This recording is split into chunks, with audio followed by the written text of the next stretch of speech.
Motivational message for this week. I'm hanging out with Ant. Ant told me that his car got broke into. Yeah. Crazy. It was. Yeah. And you said, Shawn, you know how I am. I don't let things get me down, keep me down too long. And what you tell everybody? What did you tell me? So yeah, I'll check. Quick story about what happened. Yeah, we get home from a trip. I didn't mean to be insensitive about your car getting broken into. Just think that's stupid. It's material things. Why did you leave it outside of the garage when you left town? That's another thing. I know somebody say, "Don't you got a 3-car garage?" I ain't stunting or nothing. But hey man, I didn't think. It was so stupid. Because I thought about it. I'm like, I could just put it in the garage. Yeah. Whatever. It is what it is. It's material things. Anyway. So yeah, we come back home, see the car broken into. Is what it is. Go up in there, check, see. Like, all right, cool. Go back to the house. My lady's upset. Like, oh man, She, women, they gotta tell everybody. She tells her mom, tell everybody. So everybody call and check on me. How is he? He's like, oh, he's over it. It was like that. We got home and he was just like, I give myself 10 minutes. Yeah. 10 minutes to whine about something. Then life goes on. Yeah. And life is too short. I lost too many parents, family members, and stuff like that.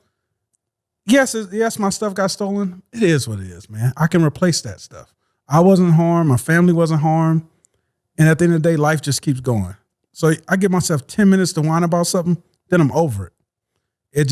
I always been like that. Someone always has it worse than me.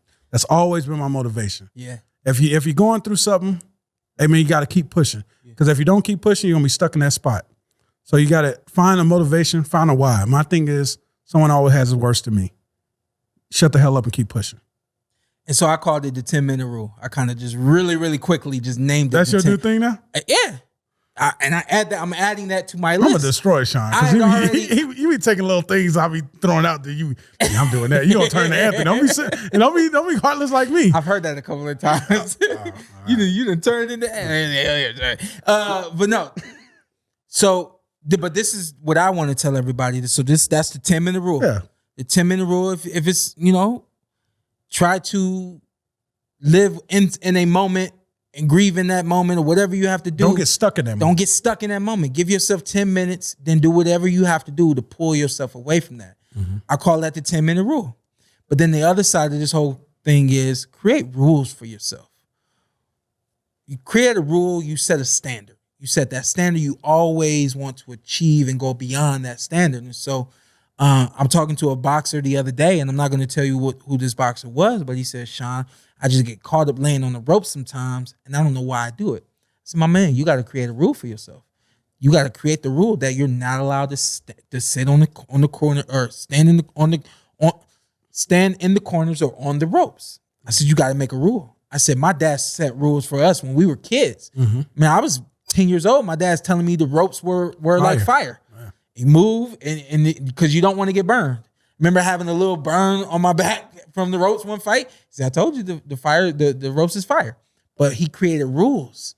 He created rules at such a young age. You see me in the ring against Errol Spence Jr. I'm turning off of the ropes. I'm turning off of the corners because I set rules. You're not supposed to be there. You know what I mean? So set rules for yourself. You create a standard for yourself, and then you do whatever you can to achieve that, to go beyond that standard. You know what I mean? So I think that is a really great rule, 10-minute rule. Not everything is going to always be able to be that easy.